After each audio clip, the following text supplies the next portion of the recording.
learned early on I was funny, and I liked people, and I was able to communicate whatever I wanted with people. And in doing so, that allowed me to present my ideas, to get people on my side. And I remember a mentor of mine, we didn't call it that back then, said I was a producer. I was always in a hurry. I was in a hurry to make money. I was in a hurry to be validated. I wanted a career. I wanted to be, I wanted to see the world, and I was in a massive hurry. You know, when I had difficult times, I took the view of doing what I used to do in a marathon. You come out on the other side. You shake off that injury, you shake off that bad feeling, and you move forward. And I think that that's how I've dealt with sort of failure or failure-ish type of things, is I just say, I'm going to keep moving. Just keep moving, keep moving forward. Don't be afraid to fail. Well, don't be afraid to fail. So what? So in every business I've been involved in, I tend to look at it from afar when I first start. I look at the landscape and see what someone has done and what somebody isn't doing well, or where the opportunity is.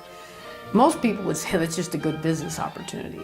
I take it and say that's happening, that there's a void, but then I take it the next step and look towards the future. I rather listen to the customer. And listening to the customer, whoever that might be, the end user or a wholesale customer, that to me has been my success.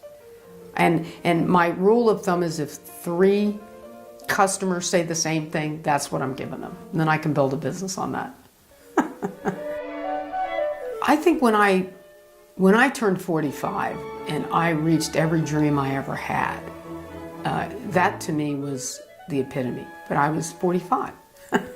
So the 4 dreams I had that I'm most proud of is that I achieved them.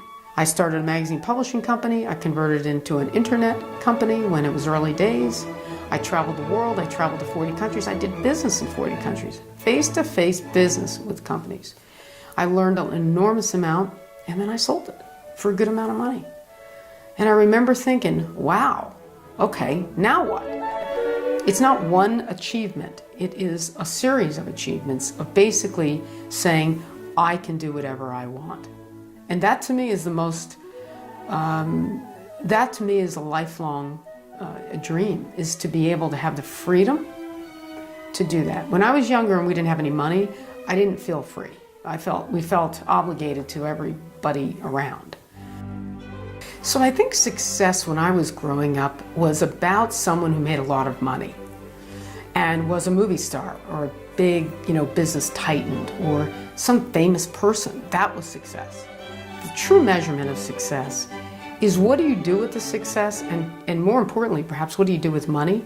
And then thirdly, and probably number 1 on top of everything, is how do you treat everybody else? Women who are most inspiring to me now, that just absolutely blow me away, are the women that run a co-op in the favelas in São Paulo, Brazil. And they slug it out every single day. Or the women or the men that are teaching the poorest of the poor in Colombia or the poorest of the poor in any inner city. And I get to go home, get on an airplane and go home, or I get to drive away, but they go back every single day. And I think about those women and those men. They stay there while I go back to my so-called real world of my life. When I became successful, and I saw people less successful than me or on the up, trying to get to be successful, whether it was a server in a restaurant or the taxi driver or the gal that cleans my hotel room when I'm in a very fancy hotel, I look at them and see myself. You have to be real. You have to be true to yourself. I think at core, you have to follow the golden rule. And if you follow the golden rule and you're kind to people, people will be kind to you. But it's lessons that I would give anyone today. There's too many expectations today. Every kid is supposed to become Mark Zuckerberg or Stephen Jobs in my generation, or the next whomever that comes up with Snapchat.